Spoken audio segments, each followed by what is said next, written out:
কুমিল্লা বিশ্ববিদ্যালয়ের ব্যবস্থাপনা শিক্ষা বিভাগে প্রভাষক পদে নিয়োগ পরীক্ষায় অংশগ্রহণের জন্য নিয়োগ বিজ্ঞপ্তিতে ঘোষিত ফলাফলের শর্ত পূরণ না করে ডাক পেয়েছেন এক প্রার্থী।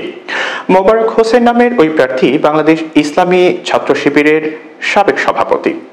কুমিল্লা বিশ্ববিদ্যালয়ের ওয়েবসাইটে গত অক্টোবর মাসে প্রকাশিত নিয়োগ বিজ্ঞপ্তির শর্ত বলছে যে ব্যবস্থাপনা শিক্ষা বিভাগের এই পদের ক্ষেত্রে প্রার্থীর এসএসসি সমমান ও এইচএসসি সমমান উভয় পরীক্ষায় প্রথম বিভাগ অথবা ন্যূনতম জিপিএ 4 থাকতে হবে।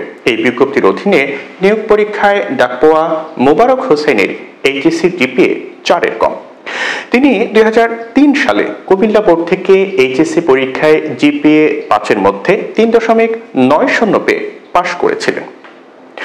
2023 সালের 30 নভেম্বর ব্যবস্থাপনা শিক্ষা বিভাগে প্রভাষক পদে নিয়োগের জন্য বিজ্ঞপ্তি প্রকাশিত হয়। সেখানে অন্য প্রতিষ্ঠানে কর্মরত থাকলে যে কোনো একটি শর্ত শিথিলের বিষয়টি উল্লেখ ছিল। তবে মোবারক হোসেনের আবেদনে করা এই বছরের 23 অক্টোবরের প্রকাশিত বিজ্ঞপ্তিতে যোগ্যতার শর্ত শিথিলতার কোনো বিষয় উল্লেখ নেই। ব্যবস্থাপনা শিক্ষা বিভাগের প্রভাষক পদে নিয়োগ পরীক্ষার প্ল্যানিং বা বাছাই কমিটিতে রয়েছেন বিভাগটির প্রধান অধ্যাপক ডক্টর শেখ মোকসেদুর রহমান, ডক্টর মোহাম্মদ আহসানুল্লাহ, সহযোগী অধ্যাপক মাহবুব আলম, ডক্টর জিএম আজমল আলী কাউসার ও মোহাম্মদ মাকসুদুল করিম। যোগ্যতার শর্ত পূরণ না করে প্রার্থী পরীক্ষায় ডাক পাওয়া প্রসঙ্গে ওই বিভাগের প্রধান ডক্টর শেখ মোকসেদুর রহমান গণমাধ্যমকে বলেন, আমরা একটি প্ল্যানিং কমিটি বসে মিটিং করেছি। এটি আসলে একটি অনাকাঙ্ক্ষিত ভুল। আমরা রেজিস্ট্রার বরাবর চিঠি পাঠিয়েছি। এখন এটি প্রশাসন দেখবে। এ বিষয়ে বিশ্ববিদ্যালয়ের উপাচার্য অধ্যাপক ডক্টর মোহাম্মদ হায়দার আলী গণমাধ্যমকে বলেন, এটি আমাদের সিলেকশন বোর্ড দেখবে। বোর্ড যদি দেখে প্রার্থী কোয়ালিফাই করে না তাহলে বাদ যাবে। প্রত্যেক সময় আমরা বোর্ডে চেক করে থাকি, তবে প্ল্যানিং কমিটিকে অবশ্যই আমরা শোকজ করব।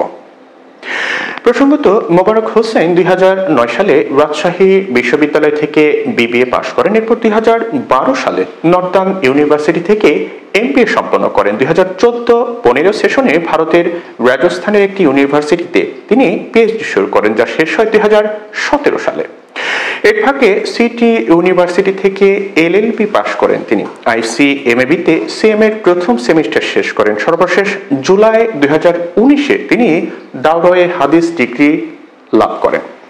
তার পিএইচডি থিসিসে আপত্তিকর শব্দের ব্যবহার, উইকিপিডিয়া থেকে সরাসরি কপি পেস্ট করা ও ইংরেজি ভুল শব্দ ও বাক্যের ব্যবহার নিয়ে সমালোচনা রয়েছে। তিনি ছাত্র শিবিরের রাজশাহী বিশ্ববিদ্যালয় সভাপতি, কেন্দ্রীয় শিক্ষা সম্পাদক, কেন্দ্রীয় সাহিত্য সম্পাদক, কেন্দ্রীয় দপ্তর সম্পাদক, কেন্দ্রীয় সেক্রেটারি জেনারেল ও কেন্দ্রীয় সভাপতির দায়িত্ব পালন করেছেন।